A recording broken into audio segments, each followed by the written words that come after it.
Hi, everyone. Welcome to Webinar Wednesday. I'm Carly Endries, the Outreach Coordinator for North Dakota Brain Injury Network. Thanks for joining us. Most of you have been to this before, so you know the drill, but I just like to go over a couple things.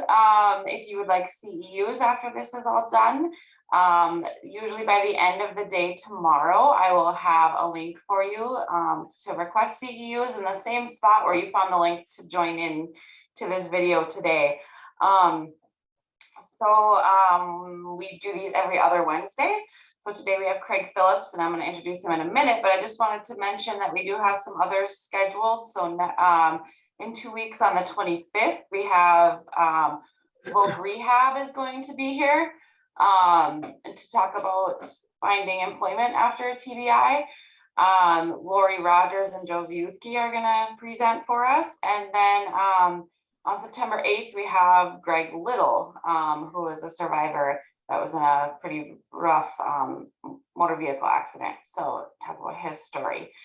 So yeah, that's about it for housekeeping. But I'm happy to have Craig here with us today. He was very generous to share his story with us, but he sustained his injury in 1967 at the age of 10 and was in a coma for 3 weeks. He was told by doctors he would not be able to do much academically after high school. He proved them wrong and has since obtained undergraduate and graduate degrees. He started Second Chance to Live in 2007. So take it away, Craig. Let's hear it. Thank you so much, Carly, and thank you so much for everyone being here. It's so nice to have you. And we are all on a journey together, and the wonderful thing about identification is identification allows us to come out of the shadows of isolation, to break free from feelings of alienation. So I appreciate your giving a brief introduction about my particular process and journey, Carly. I'm going to go into a little more depth succinctly as I can. I did forget to say, sorry, Craig, I forgot to say that he would prefer you wait with questions till the end, if that's okay. But if you think of something and you don't want to forget it, you can type it in the chat and then I will ask at the end. Okay, sorry, Craig. Go ahead. No worries, no worries. So I will be sharing a little bit more. I have a tendency to be an expansive thinker, and I can get tangential. So what I'm going to do is try to stay as succinct as I can with this, and I have a tendency to speak quickly, so if I do, forgive me.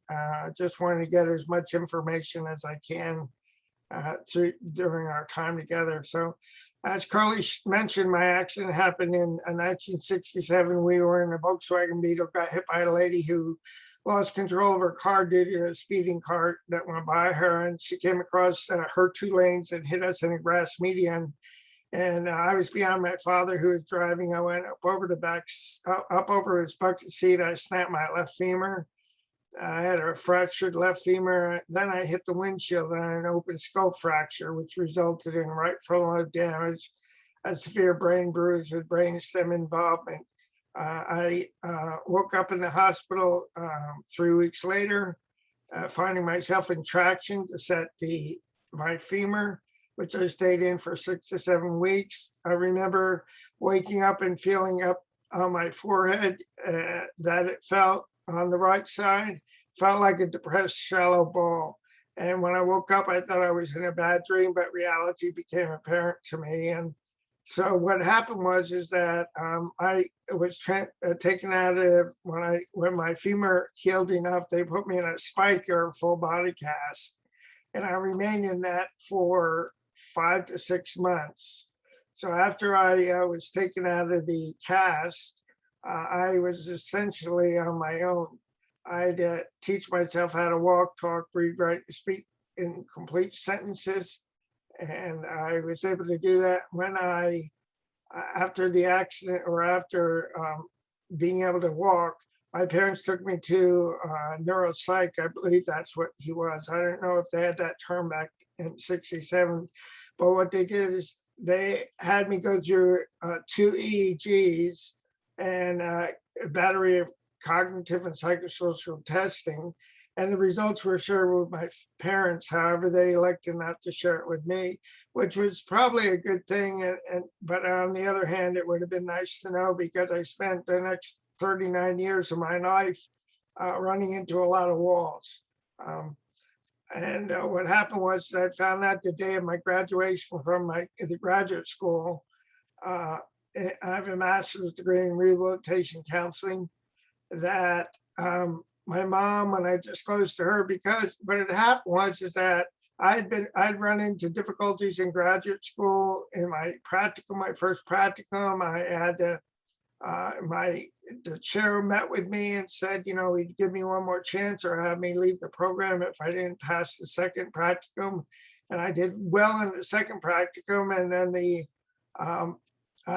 had to do an internship, which I did, but I ran into some difficulties interacting with, it was at a 28-day residential treatment center for people who were dually diagnosed and had substance abuse issues. So there was a lot of recidivism there, and people that were court ordered. So it was just difficult for me. And as a result, my supervisor there at the Chemical Dependency Center mentioned it to my master's level, the chairperson.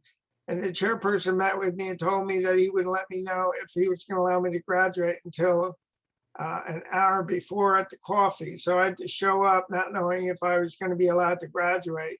I had done very well academically. I just had difficulties. I ran into a lot of walls, which I had no idea. That was a story, I could go into a lot of detail, and I may as we go along, but what had happened is that I was told that he would allow me to graduate at the coffee. So I called and I told my mom. And my mom told me that, the results from the test showed that I'd probably not be able to succeed beyond high school academically, as Carly mentioned. It took me 10 years to get my undergraduate degree. I had 4 different majors, 2 universities and 1 community college. It took me 3.5 years to obtain my master's degree with 2 different programs, one in seminary and then one at the University of Kentucky. And so I got my master's degree in rehabilitation counseling. I also took my test for the certified rehab counseling certification, which I passed. So I became a CRC, MRC CRC. So I worked in different settings, workers' comp at another 2 different workers' comp places, as well as a mental health facility, and got fired from all of those jobs. When I was going through undergraduate, I got kicked out of or asked to leave the program in nursing because I was having a difficult time following instructions, as well as when I was in undergraduate school, my parents were asked to meet with the chairperson of the program that I was at Oral Roberts University. And I don't really understand why, but they did. And then I graduated from ORU, and then I went to seminary. I was on probation there. And I had some difficult times working as a student chaplain during a J term. And as a result, the decision was to not allow me to continue in seminary until I went through a year of counseling. I had no idea that a lot of this was due to my inability to read social cues and nonverbal cues and social nuances, different things that I ran into that I had no idea. So when I was in Florida, I went from Kentucky. I worked for workers' comp. I got fired from that job. I went to Florida thinking that would be a panacea for people with my credentials and also with my background. It was not the case. However, I was hired. I met somebody at a church when I went down the first day I was there. And she hired me to work at her day program for people with chemical dependency outpatient. And eight hours after I was hired, I was fired. So, I ran into those issues. And then I got a job with the Department of Vocational Rehabilitation. And while I was working as a counselor, I was having some difficulties, and I disclosed it to my my supervisor that I had a brain injury when I was 10. I had no idea what that really meant, but I disclosed that. She disclosed it to her manager, and her manager disclosed it to the district supervisor, and the decision was to make me a client while I was still a counselor. Vocational rehabilitation. I went through another EEG and a battery of another neuropsych, and as a result of a poor job placement, they terminated me from that program. I worked for several more jobs there in St. Pete. Then I moved up to North Carolina because I found out it was rehab friendly. They were hiring CRCs. And so I sent up my resume, and I was, recruited, and I moved up and started working for another workers' comp company. And 4 months later, I was terminated. They told me they no longer needed my services. Well, backing up, when I was in Florida, because of the difficulties that I was running into, I applied for SSDI 2 times. I was denied 2 times there in Florida. So when I came up to North Carolina, I got terminated from the job there with the workers' comp. I tried to get some other jobs, but it didn't work out. So I decided to reapply for disability, SSDI, and I also then went and applied for services with the Department of Vocational Rehabilitation here in Charlotte, North Carolina. And after I went through the evaluation process, they deemed me to be unemployable. So, I was at this point in my life, I diligently applied myself vocationally as well as educationally, but I was unable to maintain employment, and my education didn't seem to really matter. At least people didn't seem to want what I had to give. So I was in put me in a situation where I was kind of depressed. And what I realized was that, well, just backing up, when I was in graduate school, the University of Kentucky, I worked in the cemetery business, and I also worked in the funeral business in Florida. And while I was at the graduate school there in Kentucky, I gave a presentation on the grieving process. And when I reached a point in my life where I could no longer deny what was going on, I had to grieve. And I think that's very, very important for us as brain injury survivors to be able to grieve what we can no longer do in order to get beyond it. And the grieving, what that looked like for me, I needed to confront my denial, and I needed to then face my anger. And I entered a stage of bargaining where I tried to disprove, that my brain injury was really impacting my world. Because my dad said, it's all up in your head. If you just, dot, dot, dot. So, and I tried to just, all my life, and it didn't work out. So I got to a place where my bargaining didn't work. It no longer worked. And as a result, I'm sorry. So,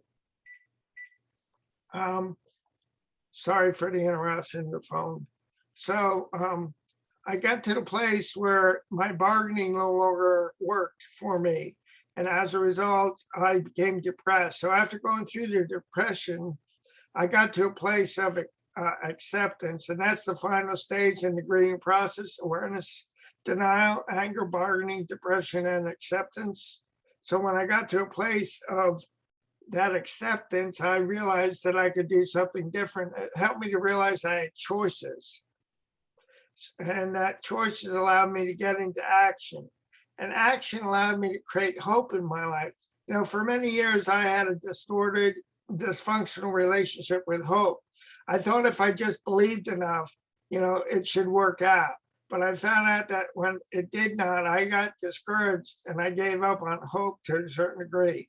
But through my process, I realized that hope was a coach, and that I needed to be involved in the process, that I needed to learn from my circumstances and what went on in my life. Even though I was powerless over things, it did not mean that I could not do things. It just meant that I couldn't do certain things. And by accepting that reality, what became apparent to me was that I could do other things. So what I did is I wrote poems, and then wrote an autobiography from some of the back pay that I got.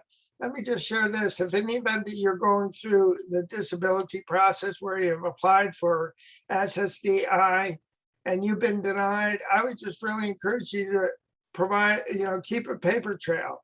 What that means is have a lot of documentation, and don't give up on that process, and get a lawyer involved who will work on a contingency. If you win, they take a certain percentage. At least that was the case in my case.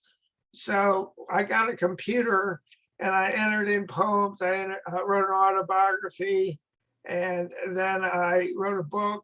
And I had issues with the computer that I had. And in the process, I had to rebuild that computer 2 times using dial-up and using AOL, and dealing with tier 1, 2, and 3. It was just a nightmare, but I'm glad that I didn't give up. And as a result, I was able to get a different computer with a different company, and I re-entered the poems and the autobiography and the book. And then a friend of mine, he said, your information would be ripe for a blog. So in 1960, and February 6, 2007, I created Second Chance to Live. And since that time, I've written 1,927 articles, 430 video presentations I've written 12 ebooks, I've created 35 posters, and I have 20 slideshow presentations. And I'll show you those a little later in the presentation. I believe, and I'll show this too, is that I believe that it's really important for us to understand how we learn. Before we had our brain injuries, we may have learned in a certain way, but after our brain injuries, we may be learning in a different way, in a way that leaves other people frustrated because they're trying to teach us in ways that no longer work for us. So it's very important, if we're visual, auditory, or kinesthetic learners, what we do is we go ahead and we get tested to find out whether we're visual, auditory, or kinesthetic. So I would really encourage you to talk with Carly or some other staff member or your counselor and ask them to test you. In my particular situation, I had a friend who tried to teach me stuff about the computer, and he would get frustrated, and I would, angry at me, and I would get frustrated. And this went on for a while until I realized that the way he was teaching me wasn't the way that I was learning. So I had to go and learn through YouTube. And YouTube allowed me to then follow patterns. And then I could go back and forth, because part of the issue that I have a difficult time learning sequences of information. So what I have to do is I have to go ahead and do things over and over again. I was looking at the clock. That's why I hesitated. So, there are certain other concepts that really help me. I believe that a brain injury is merely a switch on the railroad of life that points us off into a different direction that we normally would not have gone. And in that direction, we get to learn how to use our gifts, talents, and abilities in ways that work for us. In my case, it took me another 7 years after I was deemed unemployable and I began receiving SSDI until I found Second Chance to Live. So I share this with you, that you may be searching for a way to use your gifts, talents, and abilities, and it may be taking you a long time. But my encouragement to you is don't give up. Just keep looking. Use your gifts, talents, and abilities to follow your passion, that thing that makes you feel deeply and vitally alive.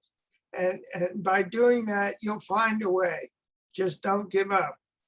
And there's another principle that I like, is that when I've studied different martial arts for the past 25 years. And when I first started training at the martial arts school, the one that I trained at for several years, my sensei and I had a conversation. And he said, what I do is I give you ingredients. And what you do is your job is to combine those ingredients together to bake a cake. And that cake being a black belt. So I work diligently towards that goal.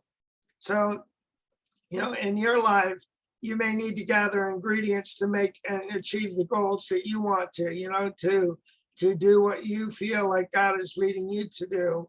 And that's a very important point. The good thing about it is I don't have to figure this out on my own. Each day I can ask God to be a part of my process, to lead and guide me and direct my steps, my thoughts, and help me to know what I should do next.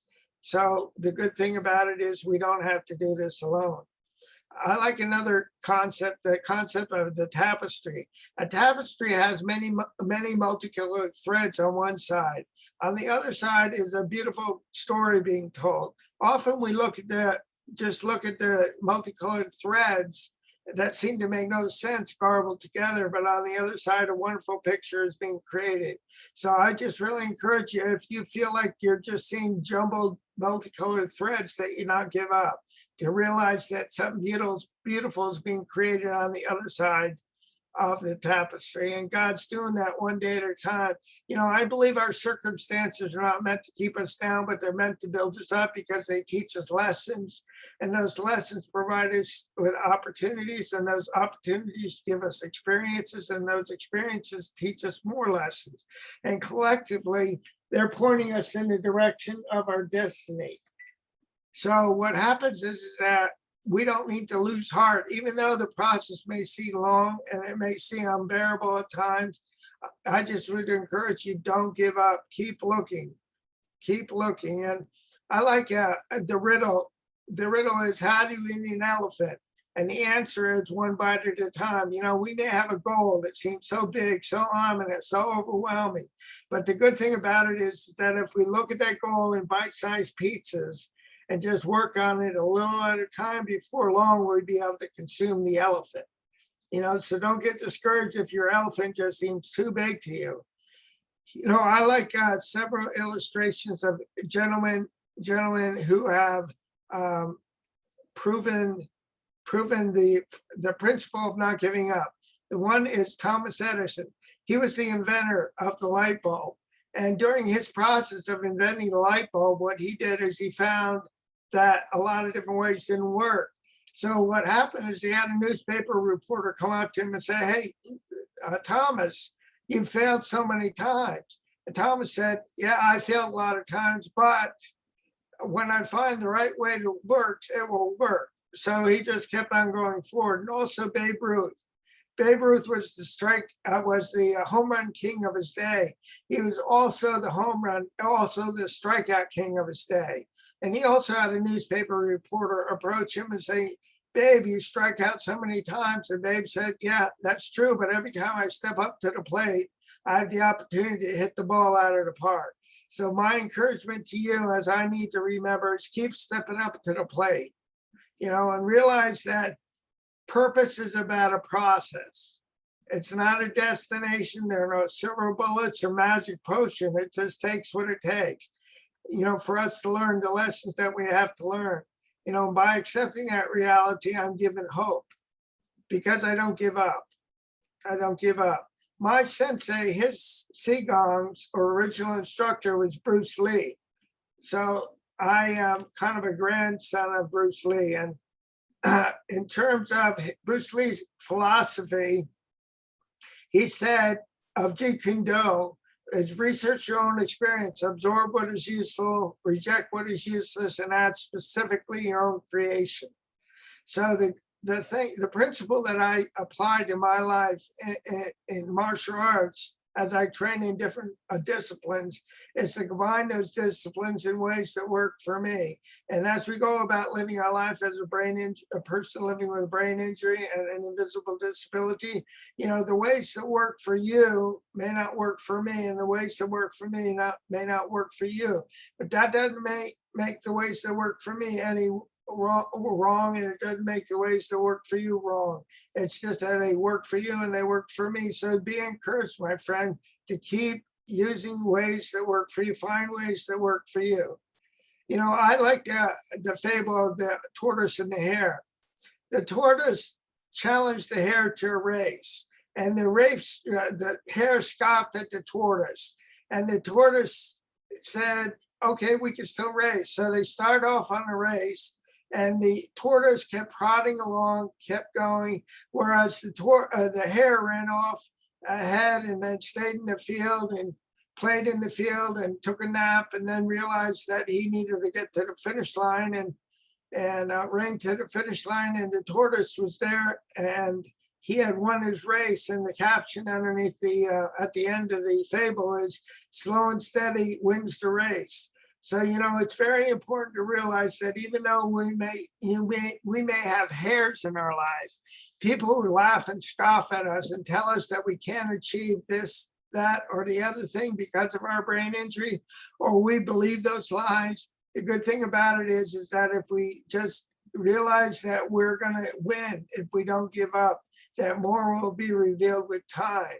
So my encouragement to you is just don't give up. And another illustration that I like is the parable of the cracked pot.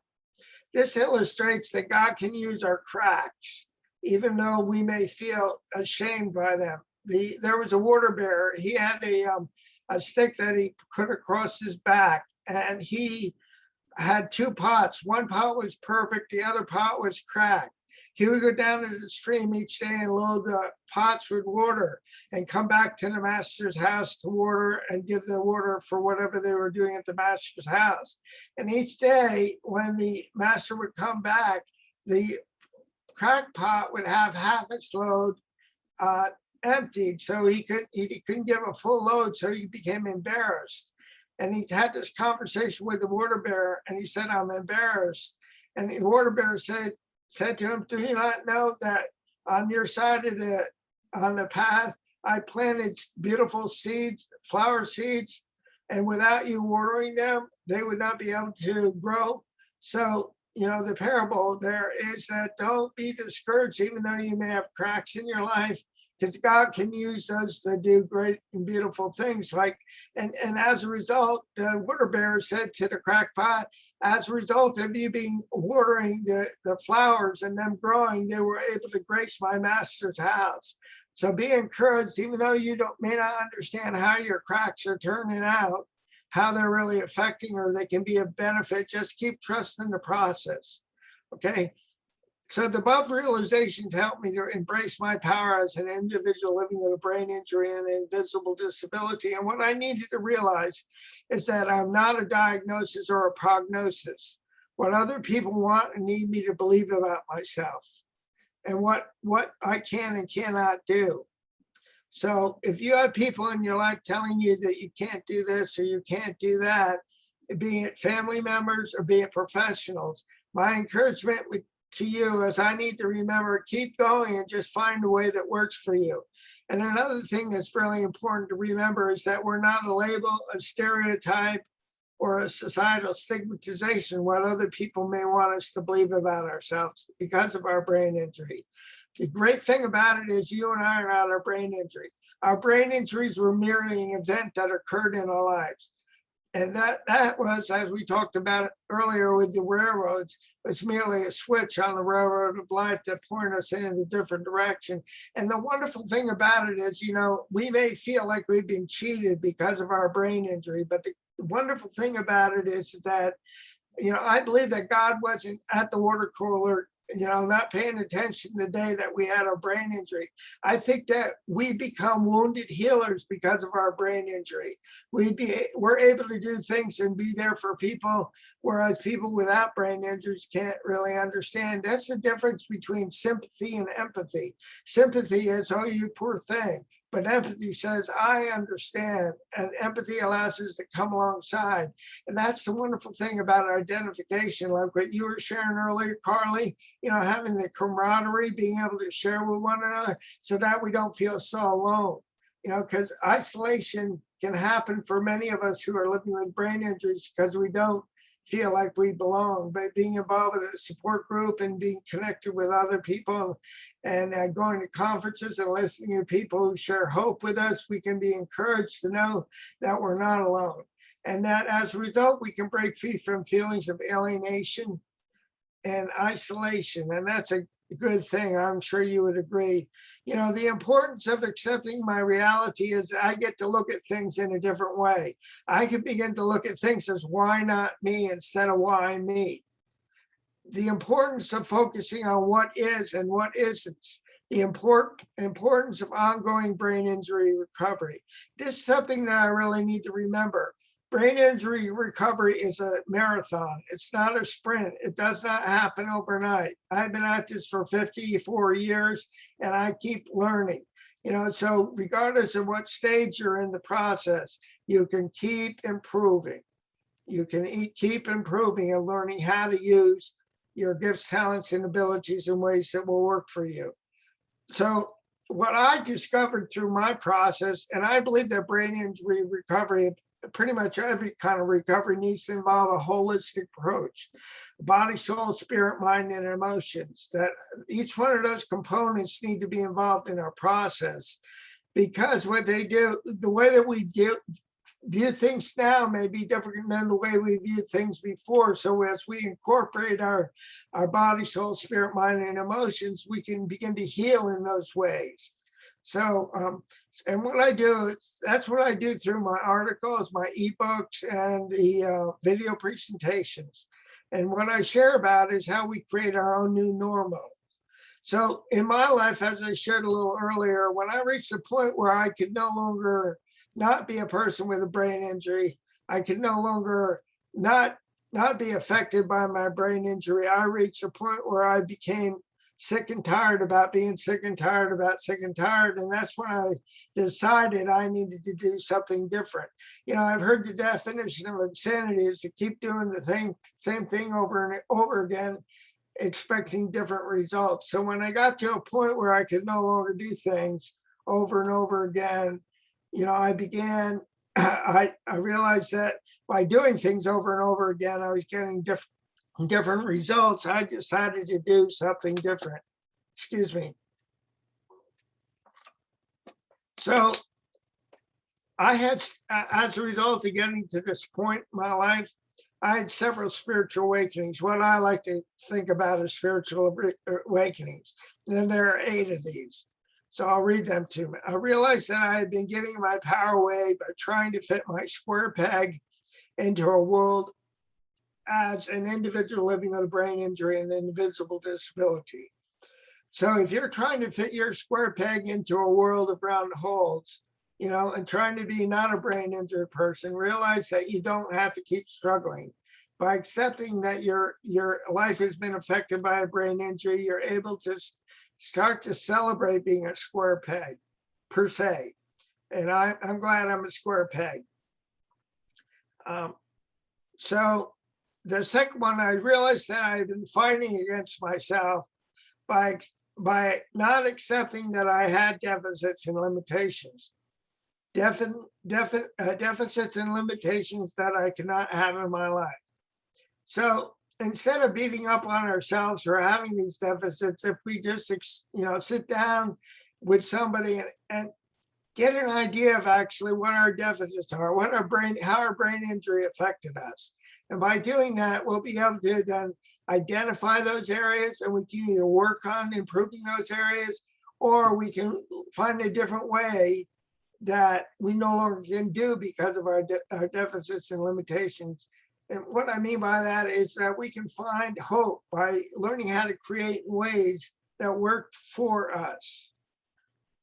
The next one, I realized that I'd been giving other people a calculator to determine my worth and value as an individual living with the impact of a brain injury and an invisible disability, as we talked about earlier, with stereotypes, societal stigmatizations, labels, and prognoses and diagnoses. Those are titles that people may give to us, or labels. And the good thing about it is that those things do not have to define us. For a long time in my life, I struggled, believing that my brain injury was my identity, until I went through the grieving process and began to realize that the brain injury was merely an event that occurred. And it wasn't meant to define me. Instead, I could define what I was about. I could create my own new normal. So I began to embrace my power through the power of choice. I began to realize that I could look at my life as an individual living with a brain injury and an invisible disability in a different way. In the process, with the help and guidance of a loving God, I could reframe living with a brain injury and an invisible disability as a rebirth or as a clean slate. So instead of focusing on the old me, I can look about developing the new me. So if I'm focusing back, I'm going to lose perspective. There's a quote that I'm going to share, but I'll just share it with you right now. It's by Helen Keller. She says, "When one door of happiness closes, another door opens, but so often we look at the closed door that we don't see the one that which is open for us." So the good thing about it is that as we change the way we look at things from the why not me instead of why me, and what is instead of what isn't, we can begin to create a beautiful picture on the tapestry of our life by using things that work for us in ways that do work for us. So a different lens, by looking at life through the lens of why not me and what is, I gain hope. I began to realize that I no longer had to be limited by my deficits and limitations because of my brain injury and invisible disability. I no longer had to be limited by what didn't work for me. Instead, I can learn how to use my passion, what makes me feel deeply and vitally alive in ways that work for me. And then I can work, as I talked about, work to create in my life with the help of loving God's help and guidance. And here's a quote that I like a lot, and I've held on for a long time. It says, "Regardless of your lot in life, you can build something beautiful on it." And that's by Zig Ziglar. And another quote that I like is by Albert Einstein. And he says, "Everybody is a genius, but if you judge a fish by its ability to climb a tree, it will live its whole life believing that it is stupid." Again, everyone is a genius, but if you judge a fish by its ability to climb a tree, it will live its whole life believing that it is stupid. And that speaks to me in that, as brain injury survivors, we may have been judged by other people because we're not able to climb a tree. Maybe we're not able to work in traditional employment.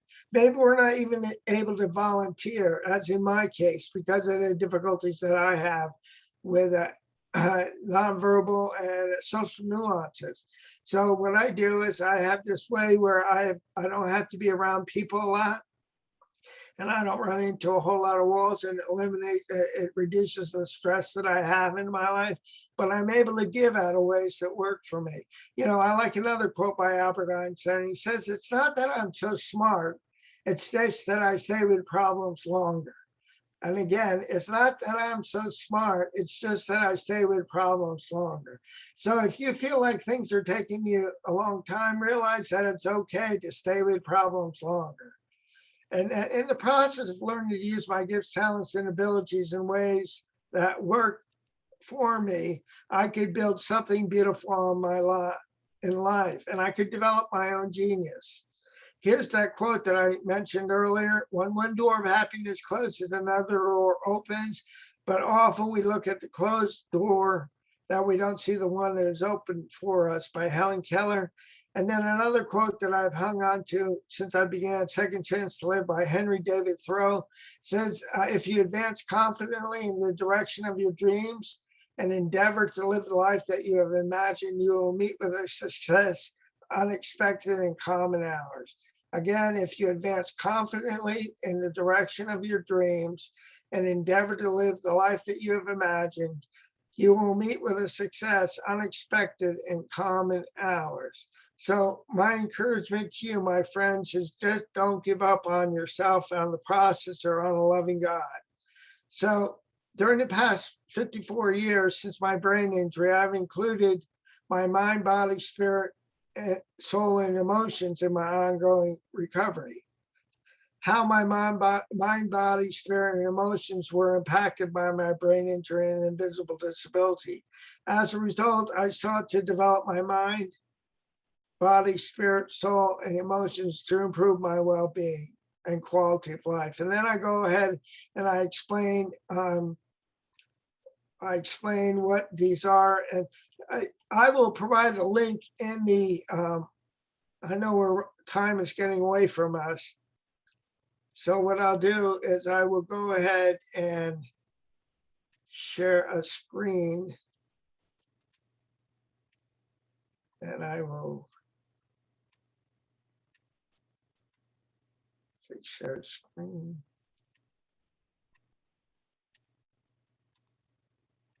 And do this, hide these floating things. And go here. So what I'm going to do now is I'm going to do full screen. So this is my website. The reason why I wanted to go over this with you all is because this is a resource for you and for anyone that's been impacted by a brain injury or an invisible disability. When I created this, I created a page to be able to translate Second Chance to Live into a variety of languages. So if you have friends or people that you know that do not speak English or read English as a primary language, they can go ahead here and say, click on the language, the Albanians, and then up here, if you see this blue, you just click on this, and what that'll do is that'll translate everything into the language that you want, as you can see. So that's one of the benefits that I have here too. These are tabs across here.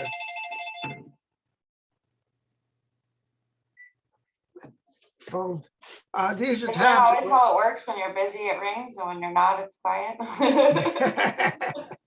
Yeah, they're all telemarketers. They anyway, I just hit I shut it off and it stops ringing. You're fine. I'm just teasing you. Yeah, so here, what you can do also on my about page, you can come down here and click on this. If you're interested, you can click on my autobiography, and what that'll do is that'll give you my autobiography in bullet points, and there are instructions up here how to increase and decrease font. So then there's also how to contact me at Keynote Speaking. If you want to read testimonials about what people have shared, you can do that. And then there's this resource page that I talked about. Here, what you have is you have past and present organizations using Second Chance to Live, and then publications and radio programs. And then down here, again, there's the Translate Second Chance to Live into your language. And then I have different links. Here's a link to what I did is I divided my articles up into 12 categories. So there's building self-esteem, ongoing brain injury recovery, self-acceptance after brain injury, celebrating success following a brain injury, creating hope after a brain injury, and so forth. That you can go and just click on that, and then there'll be articles that'll give you more insight maybe into those particular issues that you're interested in. And then I created a playlist. And what this is, and Carly and any of the other folks that are working with people with brain injuries, you're welcome to come to this and click on this, and it'll open up all my different video presentations that are the 430 select articles that I've done since July 29, 2011. And what you can do is you can click on these, and then open them and use them as points of discussion if you want to do that in one of your groups. You can do that. So then there's also, I have 12 ebooks. What I did is I developed ebooks, 12 ebooks. Now 3 of these ebooks are video presentation ebooks. So if you click on them, such as this first one, if I click on this, it'll get me to that.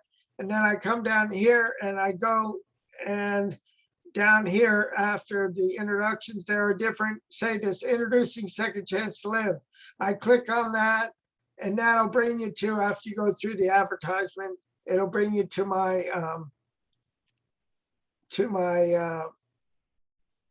oops, I stopped the screen share.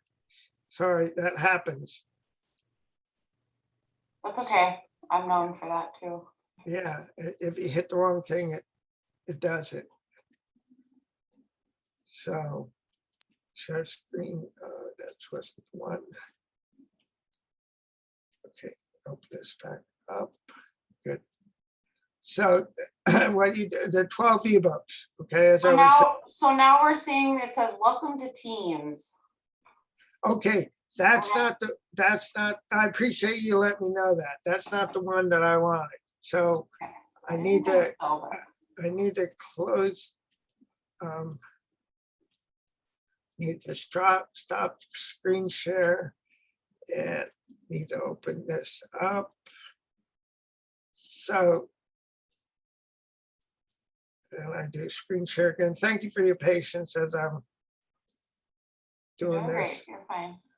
Okay, so again, we go back up here. There, So, now, yep, now we're seeing Second Chance to Live. Yep. okay, so we hide these again and we make this full screen.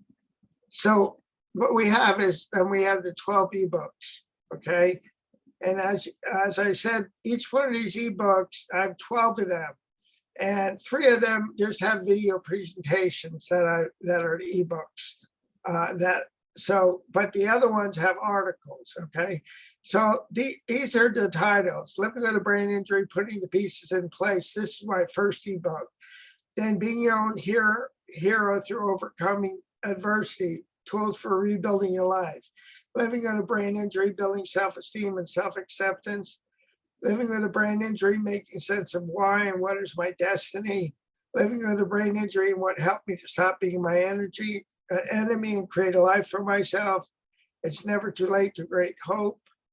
And then moving forward following a brain injury, living with a brain injury and taking care of ourselves, having healthy relationships with myself and other people after brain injury, which is a video presentation ebook. Celebrating Success After a Brain Injury, which is also a video presentation ebook.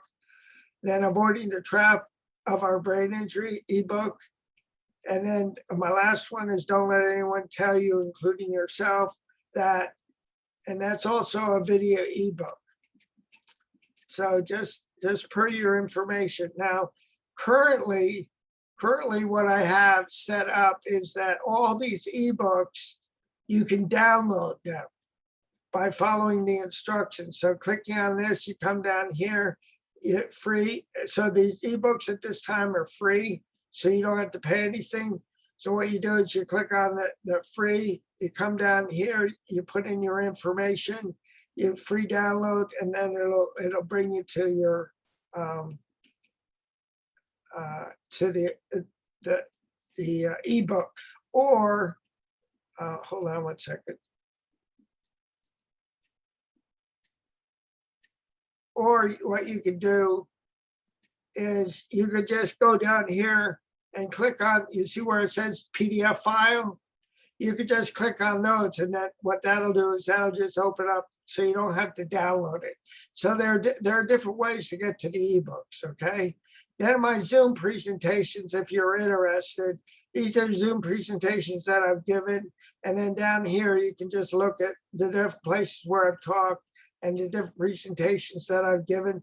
Now, the presentation I'm giving today is a different derivation of what I've given before. So I'm just constantly trying to tweak things in order to make it better. At least I'm trying different things. And then a brain-body connection. I talk about neuroplasticity. This would be an excellent article to look at. So neuroplasticity, small successes, learning and relearning skills and skill sets. And I go down here and I talk about the principle and about not judging our efforts and exercise riddle. And then down here, what I do is friends of mine help me to videotape, do videotapes of different different demonstrations of how I've used the neuroplasticity to create neural pathways of brain barrier organization. Then there are 9 habits to excel. So I found that there are 9 habits, commitment, and this is with anything, in our brain injury recovery process: commitment, determination, drive, discipline, fortitude, persistence, tenacity, courage. And then there are bonus quotes. So I just have information And then media over here, you click on media and then get to my posters. Now, Carly and anybody else that's listening, you guys are more than welcome to copy and share these with anybody that you like. There are 35 of them, and they're all meant to encourage and to inspire and to give hope to people, you know? So those are available that you could share around North Dakota and beyond. And so feel at liberty to do that. So what we're going to do now, I pretty much, before I shut this, you can unmute. We're going to phase into the comment, question, and the thoughts at this point. Does anybody have any questions you can unmute and ask me while I have the share screen open, okay? Does anybody have any questions concerning my website, what I went over? You can either unmute and ask, or you can type in the chat. No, unmute. Everybody can unmute right now. I'm done pretty much. Does anybody have any questions? I know I went over a lot of information, and it can be overwhelming. The thing about my website, it's a resource. It's not something that you just read like a novel. It's a resource that people can keep coming back to. So my interest, and the reason why I went over a lot of stuff, is just to kind of give you an overview of what's there, because once no longer front and center, you may have questions. So I wanted to share that with you. So please feel free to unmute and ask any questions or thoughts, or and Nikki and Carly, you're welcome to do that too. Not to put you on the spot, but. So 1967, I assume you've seen a lot of changes in the brain injury world since then. Talk to me about those a little bit, or what are you seeing as the most beneficial for survivors, or what's? Well, it's kind of, to be honest with you, I really haven't followed it. For me, I had to figure things out as I went along. Right. I felt like someone in a dark room trying to find a light switch for many years. Mm-hmm. And again, people can give you information, but in order to see changes in your life, you need to do it. People need to do it. They need to apply it. So, but that's a good question.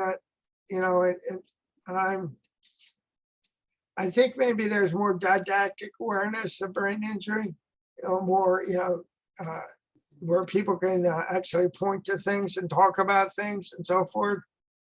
But it's really important not to let those things, people pointing at things, to limit us, because those things, if we're focusing on those things, they can potentially limit us. It's good to have the information and having the insight. Did that kind of sort of maybe? Yeah, I think, that helps. And I'm 64 too, by the way. So I have a little bit of traction on the road. And I don't know if you shared with the group, but it is the anniversary of his injury today. Yeah, it's my 54th anniversary, August 11th, 1967, in that motor vehicle accident. Yeah. So do you do anything to recognize your anniversary at all? Like, as far as some people have a picnic, or, No, it's just another day. Okay. Just another day that the page gets turned tomorrow, and we keep sitting up and showing up one day at a time.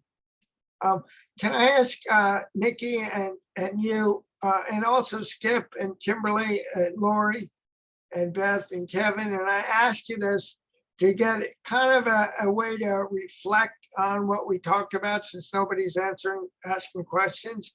What did you all get out of what I shared? And I just, if everyone would unmute as they feel comfortable and share with me what you learned from, I would really appreciate, your input. And if you have any suggestions on how I can do what I did better, I'm more than welcome to learn from that too. Yeah, no, I mean, I thought it was really good. Um, I mean, I guess I never thought about how um, people with disabilities, like, they have to go through and have to change the way they think to view the world. My wife, she has ADHD, and it's one of those things, you kind of hit the nail on the head a few times where I've had conversations with her before too, and she has always said that the way she thinks is very different than the way everyone else thinks, and a lot of issues that she had growing up and even today with a lot of people, um, she has to figure out how to learn differently, or how to kind of let people know, you just can't get over it. Because I've had some close friends, say stuff about ADHD, ADD, and stuff like that, and say, "Oh, they just need to get over it." And it takes all my will nowadays to not rip off their heads, because my wife has to deal with it on a daily basis. So I mean, yeah, having someone else, with your background, talk about that and really speak to it, was really cool for me at least. So appreciate that. Thanks, Kevin. I was going to share something a little later in the presentation, but I thought we were getting close to, but we got another 35 minutes. Um, what I found in my life is that for me to come out of denial, I need to feel feelings and make changes. And those feelings can be uncomfortable, and changes are also uncomfortable. And, for people who are in denial, for them to come out of their denial, they would have to feel feelings and make changes that they may not know how to feel, or they may not know how to make or want to make. So as a result, it's I found for myself, because I tried to, convince a family member about the impact that my brain injury, and that I wasn't fudging it, I couldn't do certain things, etc., for about 10 years. And I tried every which way, and it just didn't work. So I had to reach a point in my life where I needed to let them believe what they needed to believe. And when I did that, slowly but surely, this family member and I have got closer, over time, because I don't try to convince them, and they see the realities that I deal with in my life. It's kind of befuddling. How can somebody with a master's degree, not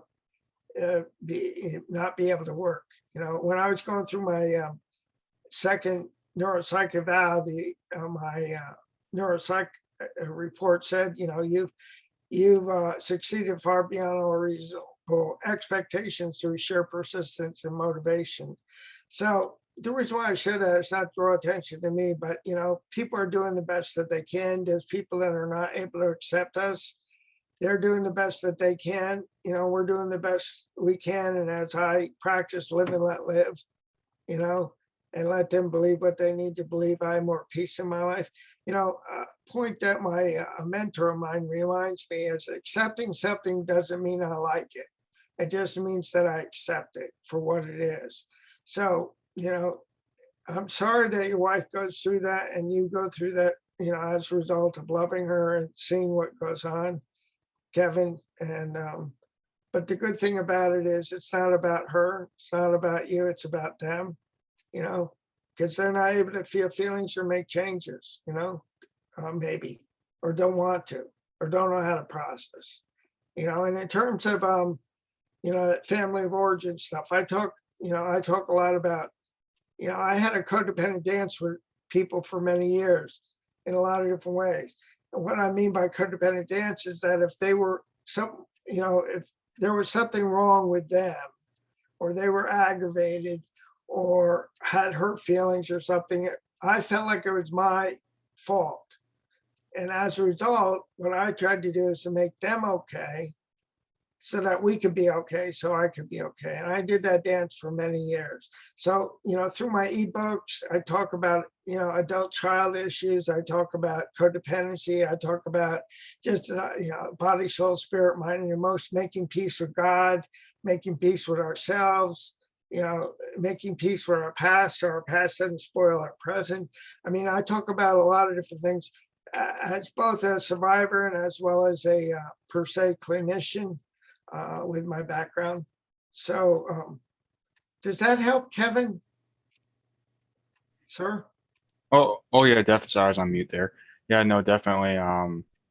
That definitely does help, and everything you talked about too, because I work for voc rehab, so I work with many people with disabilities. I'm the business guy though, so I'm trying to Okay. understand more about disabilities. And I don't know, I just feel like what you were talking about today kind of transcends just, traumatic brain injuries. A lot of this I see on a daily basis going with a lot of clients and again with my personal life as well. So I don't know. I mean, you're very, very correct in pretty much everything you're saying from my point of view. Um, and I do that dance you're talking about, definitely see it in a lot of people I work with. So yeah, no, I think it's all really good. And I think, what you're doing is even more than what you think you're doing. So I appreciate Thank it.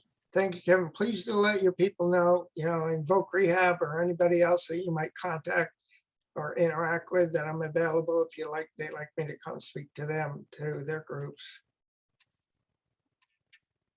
Great. It definitely will. No problem. Um, Again, to help people process maybe or interact. Is anybody else? If I can call on people. You've So, gotten a couple of comments in the chat. Skip said great information. She's had several injuries and she struggled for years in college. And Lori Keller talked about, she said, you covered your learning so well. I have had to go through many of these issues. Learn different is a true statement. Just don't give up. We can do so much. thank you, Lori. That's so true. And it just takes what it takes. For me, it just is taking what it's taken in order to learn. Because I have a difficult time learning sequences of information, I've had to, as I talked about, share that one article about learning neuroplasticity, learning and relearning skills and skill sets. What I have to do is I have to learn one skill, like with the martial arts stuff. I had to learn one skill and then do that a bazillion times, and then learn another skill and do that a bazillion times, and then combine those two skills into a skill set, and then do it, create, learn another skill and another skill and do those a bazillion times, and then combine them into a skill set, and then, combine those two skill sets and just build on that, so it just takes time. And again, getting back to that quote by Albert Einstein, it's not that I'm so smart, it's just that I stay with problems longer. So, again, a theme that I would just, echo is that, don't give up, just stay with problems longer till, you find what works. And Skip, thank you so much for your comment. The way that we learn, what I encourage people in my talks too, that ask questions, that are similar to career paths or choosing a career path or education path, is that, I just really encourage people to do informational interviews. And what that means is to go ahead and speak with people that are working in the field that you may be wanting to work in before you spend a lot of money on college education with classes and so forth. Because my experience is that college just prepares you for a stepping stone for graduate school. And if you're not doing what you like in undergraduate, you may, well, I just would encourage everyone who's listening to this, that if they're considering, wanting to do something, that they talk to other people that are working, say, in the field where you would like to find out how much they make, what hours they keep, what kind of stress they deal with, how many coworkers they have, et cetera. Taking into account, the way that your brain injury impacts your life as you interact with people. So thank you, Skip. Let me ask you a question. Did I overwhelm you folks? Is that why people are quiet? Yeah, they're just a quieter group usually. This is a little more of just a presentation format that we do for these. Our support groups meet on Mondays at a different time, so this one's not, they're just not as used to the interaction piece, but that's okay. Yeah, we can switch it up anytime. If you ever want me to come, visit with your support group, I'm more than welcome. Yeah, definitely. Well, those are open, I mean, to anyone, so you're welcome to come anytime too, as yourself. But yeah, as a speaker too, we could definitely have you come. I'd be willing to do that too. Yeah, we do virtual. Well, some of ours have started back up in person, but summer's hard, and now with the Delta stuff kind of surging up again, we'll kind of see what. Yeah, just look at it. Let me, we'll fit something in. As at the end of the month, I'm going to be going. My mom's going to turn 95. Oh wow, fun. Yeah, so I'm going to be going out to Arizona to spend a week with her. So at the end of the month, I won't be available, but I'll be back in September. Okay. Yeah. Good. So I'm just to let you know, on the 8th, I'm speaking to the Cleveland Clinic, and you want me to give any dates that you're thinking about? Just as a heads up, Cleveland Clinic on the 8th. I'm doing the International Brain Injury Clubhouse Alliance on the 14th. And on the 16th, I'm going to be with the Brain Injury Association of Massachusetts. Actually, on the 20th. So that's, and then on the 30th of September, I'm going to be in with the Colorado Department of Education. We speak at a conference there. Great. Yes, we do. We steal a lot from Colorado, I should say. I shouldn't say we do a lot with them. We steal a lot from them. They have a great, yeah, I love their building blocks model, and that whole way of explaining brain injury with the building blocks is a really easy way for people to understand it, I think. So, good. Nikki, can I ask you, do you have any questions or thoughts, or comments, or is there any way I can help you or help the people that you work with or anything? No, I think that is a great message though, to, keep trying. Just because you have one roadblock, you keep going. Yeah. So yeah, it's good. Definitely be, telling people to watch this webinar. I think it's a good one. Yeah, Thank good you. message. Mm-hmm. Thank you. And, again, encourage your folks if they want to come to Second Chance to Live, Yeah. and you saw the tabs and the resources, just encourage them to come to it, because there's a lot of, Yeah, I messaged Nikki when you were showing us your posters that she should snag some for our Facebook and tag you on them and all that. Sure. I assume you're on Facebook? Yeah, I am. Okay. Yeah. Yeah. But you guys are, if you want to, when I was speaking in Jacksonville back in May,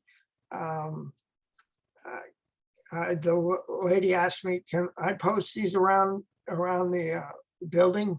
It's Brooks Rehab. And I said, yeah, sure, do that as much, and you guys are welcome to print stuff up, print my posters off and hang them wherever you think they might give people, hope or encourage them. Great. Yeah. So, Lori, do you have any thoughts?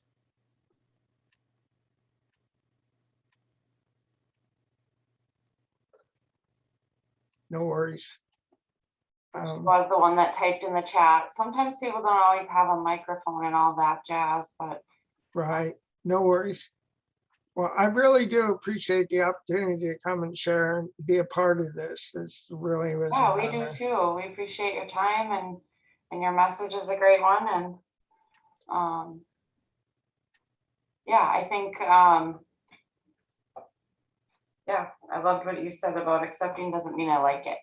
Right, We talk a lot about acceptance, but I've never really thought of it, because it does kind of seem like we're saying, you have to like this, but we're not. We're just saying you have to. right.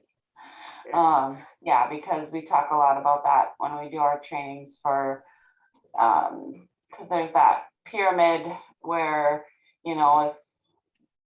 if we don't reach full acceptance, it's really hard to do any kind of adjustments or accommodations with that person. So getting them to full acceptance is important, but that's a hard thing for a lot of people, I think. So I really do. In my case, my instance, I had to confront my denial. I had to be able to confront it by reaching a bottom, in my life, sure. so that I could confront what I couldn't do. Because, it's kind of like, unless people get to that point where they bottom out and they realize that they can't, it's kind of like trying to lead a horse to water, trying to make, trying to make them drink, and they're not thirsty, and I'm not, until I'm ready, I don't look for answers.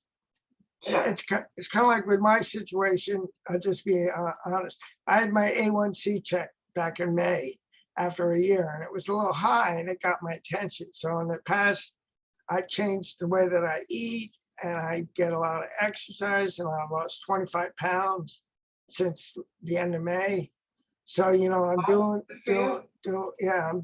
the work and so forth. So when we reach a bottom, we reach a bottom. So, and I don't know how you get people there. It's kind of hard to motivate people to get them to want to do things, until they're ready. I don't know. What is your experience? Has that been your experience too? Yeah. We're not going to have much luck with people until they've reached that point, I don't think. Yeah, what you might do too, this is a suggestion, as I was talking about earlier, those people may learn in ways, and if you could change the way that you're sharing the information, if they learn it, if they'll receive it better, this just Sure. brainstorming. Yep. If they receive it in a different way through, a YouTube video or pictures or something that might set a fuse. I like a quote. I like a quote by Robert Louis Stevenson. It says, "Don't judge your day by the harvest you reap, but by the seeds you plant." So that the good thing about it is that we plant seeds, and then we kind of try to let go. The best we can. I know for myself that I can't. Like I was sharing with you, Kevin, earlier, I can't make people do anything that they want to do. It only I'm powerless, and when I admit that, I have more peace in my life, and I'm able to keep the focus on myself. But it's a struggle for me too, Mhm.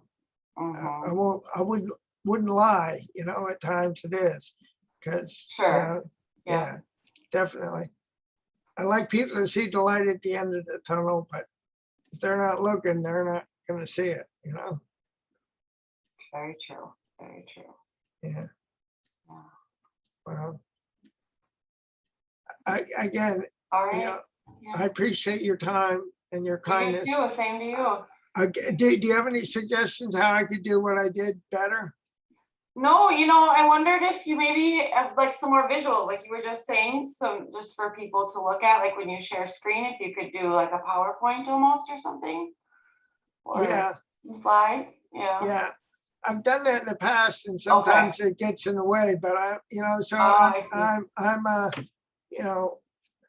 it's a balance thing, but I understand that. I get that and respect that. That would be my only suggestion. Otherwise, it was all great information, and you're well spoken, and you have a very positive outlook, and I think that's important. Thank you very much, Carlene. Thank you for sharing with my availability with people in your region and beyond. Yeah, and thank you, Nikki, for your time, for being here. Appreciate it. Thanks, Kevin and Lori. You guys have a good day. Hopefully we'll talk to you soon, Craig, okay? That'd be great. Thanks so All much for right. the opportunity. Thank you. Have a good rest of the No day. problem. See you You around. too. God bless you. all. What, Kevin? Oh, I said, have a good day. Thank you. You too, sir. And thank you so much for being here. Appreciate you all. Say hello to your wife for me. Tell her to hang in there, you know? Don't let them get you down, right? Sure will. Okay. More will be Thanks, revealed with everybody. time. Hope to see you in a couple weeks, if not before. Okay. Well, God bless you.